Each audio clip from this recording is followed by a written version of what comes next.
Oh hey, as you can see, I'm pretty obsessed with my new toy. I've been trimming trees for days. Last night I was in the parking lot till 10:30 at night clipping the uplit trees, and the night before I was out there till midnight looking at the stars and clipping trees, listening to the night sounds. It was a really cool experience, and I don't know if you all enjoy trimming trees, but this time of year it just seems like the perfect time to sort of shape them before they put all their energy into growing, that you put the energy towards the branches and the growth that you want instead of the branches that you want to cut off. So today what I want to do is I want to trim this willow tree, and before I tell you about trimming it, I want to just tell you the backstory. This is John's willow tree, and every time we drive around or walk around the farm, I always say, this is your tree, I planted it for you. And so it's gotten really big, and I'll show you how we tied it up so that instead of it going horizontal and just sort of like hitting the ground, we pulled it up by tying it, and then the branches mature and get fat, and then we use the thick branches up above to pull it up further. And that's one of the things I'm going to do today, is we're going to trim these dangling branches. And as you can see, like right here, this tree is touching in different spots. And so all the branches that are touching, they sort of just lend themselves to cutting them. So I'm going to cut them like right here. So you have this dangling, and then all this other branches that are dragging on the ground, I'm going to cut them and I'm going to use them. I'm going to make willow wreaths with them. So it's really fun making them instead of just taking all your waste and throwing it away. I've learned how to work with these willow branches. Like I've said many times, I feel that trees and plants speak to us. What this willow tree is telling me is that these pieces that are dragging on the ground need to be clipped. So my goal is that these beautiful branches sway in the breeze. And so what I'm going to do is I'm going to go around and I'm going to clip all these that are dragging, and then I'm going to make willow wreaths with the branches that I cut.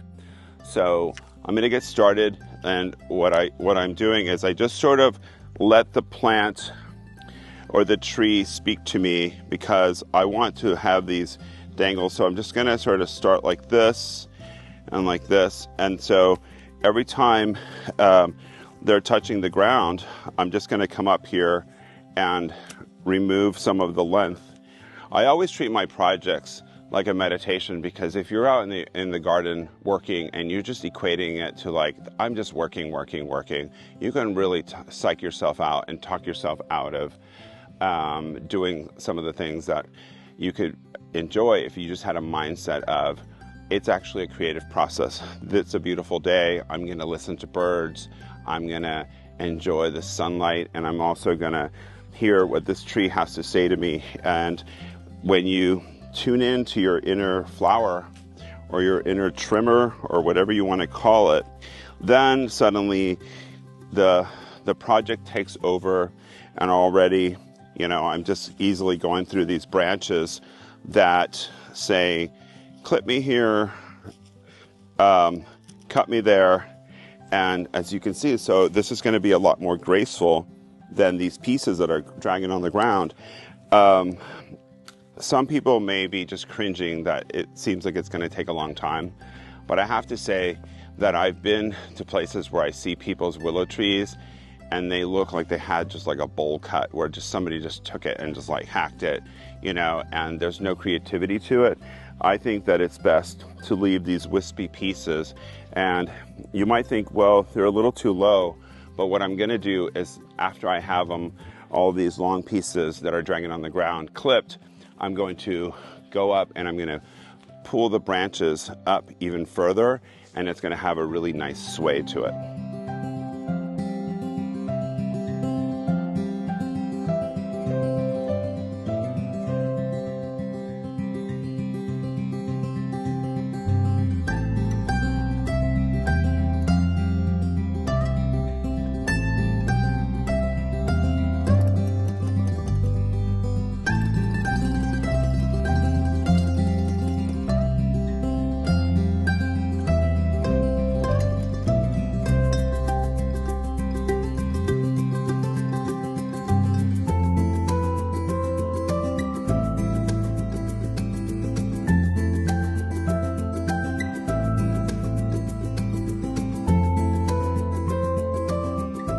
So this is when this tool comes in handy.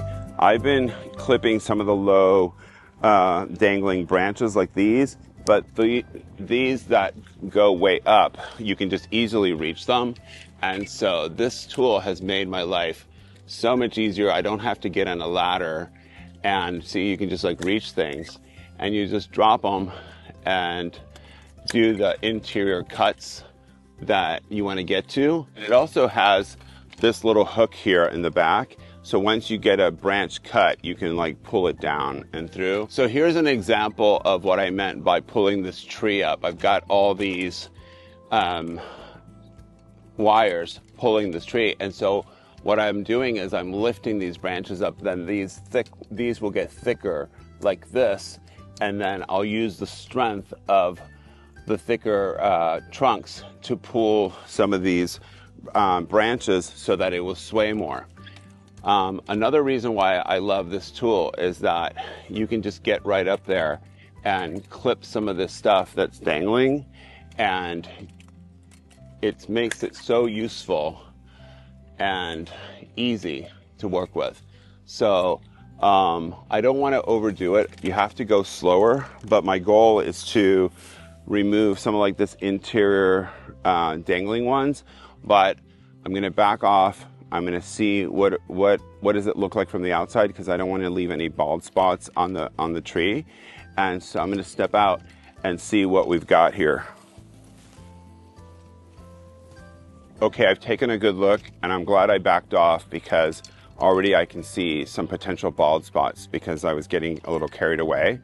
And so I'm going to snip some of these interior branches, and then I'm going to get back into clipping this band of these that are dragging, so we can have a nice movement of the branches.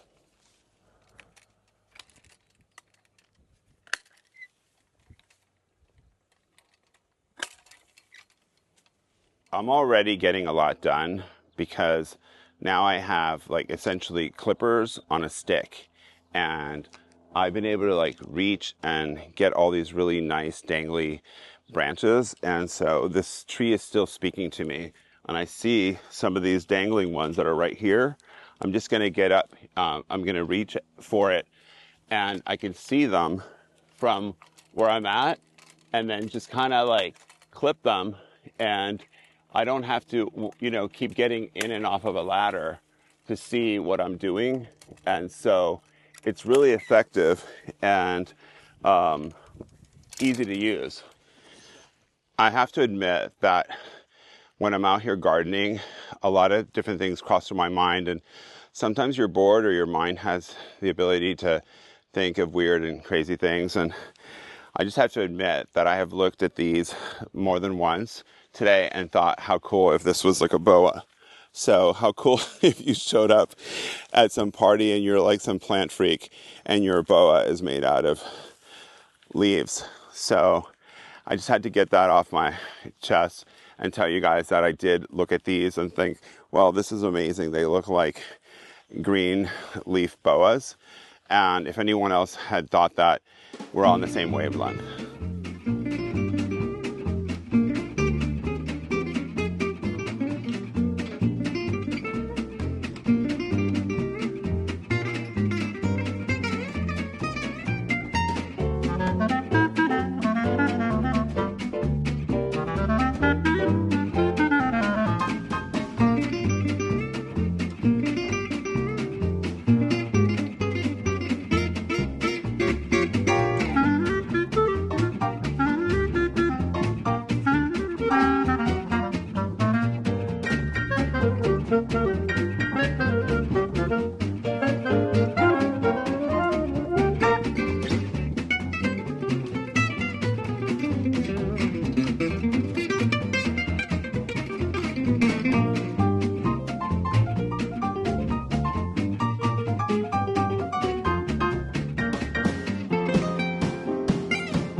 So as you can see, this tree has taken a much better shape.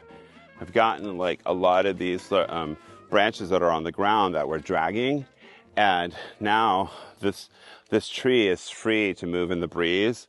And I still have a little bit more to do to detail it, but I wanted just to step out, take a look at what I've got going, and I'm really happy with it because it looks natural.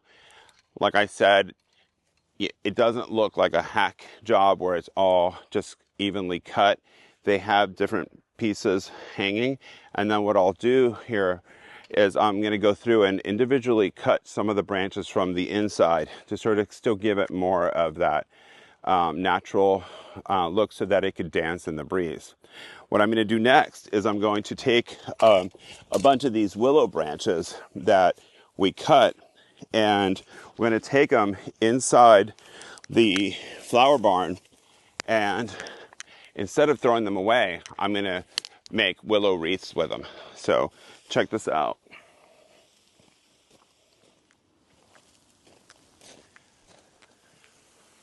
So I got lots of nice branches. I'm going to set them here in the ground, and I'm going to sort through the bigger ones.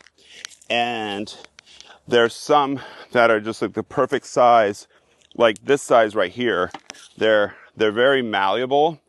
And so what I do is I start the base of my wreath. It's just like, I'm not going to use any wires.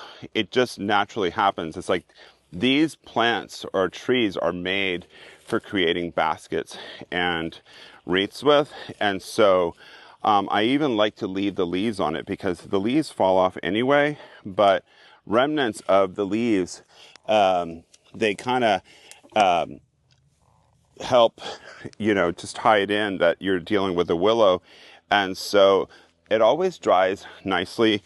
It's almost like they know what to fall off, what to keep. And then so once your wreath is shaped, you get the shape that you want like that, then you just start weaving it more and more. I did learn that on my first wreath that I had only done like a few bands of the willow reeds, and what I have found is that they need a lot more material than when I started off, because I've done some skinny ones that they weren't terrible, but they weren't as nice. So some people would stop here, but I feel like this needs at least 5 more branches. When it dries, it's gonna get skinnier and lose some of its plumpness, so you need a lot of material to go through it. There are no rules. If you have any unruly pieces like this that stick out, once you weave it together, you can just clip it. In fact, I don't want to see it, so I'll just clip it right now. But how cool that you could take these and make these beautiful wreaths. Then you can weave all kinds of beautiful flowers that you already have dried, and so you have that. Isn't that fun? Our ethos is to recycle, repurpose, reuse, and with that we tie in foraging. And so our goal here is to use all of our plant material, all the waste from our kitchen, from our events, and just use the plants and trees that we have to use them for holiday decorating. We celebrate all sorts of fun holidays, and we just try to tie in the seasons of all the sweet things that my mother and my grandmother did for me. And so my love of doing this is sort of providing those really sweet moments throughout the years, and provide those sweet moments for families to come and enjoy. This willow tree trimming project then segued into making these willow wreaths, because if you have all this waste, you can throw it away or you can make things with it. On one of our future videos, I'm going to show you a project that I'm working on. I'm creating a wattle wall, and in my case, I'm going to put windows within it, and it's going to be in our little farm cottage store. So I'm going to keep making these with all of our tree clippings, and it should be a fun day out here listening to the birds and the insects and all the pollinators that are at work. And I'm going to enjoy the creativity and the magic of gardening. And I hope that everyone is having a beautiful day, enjoying your garden or doing something creative.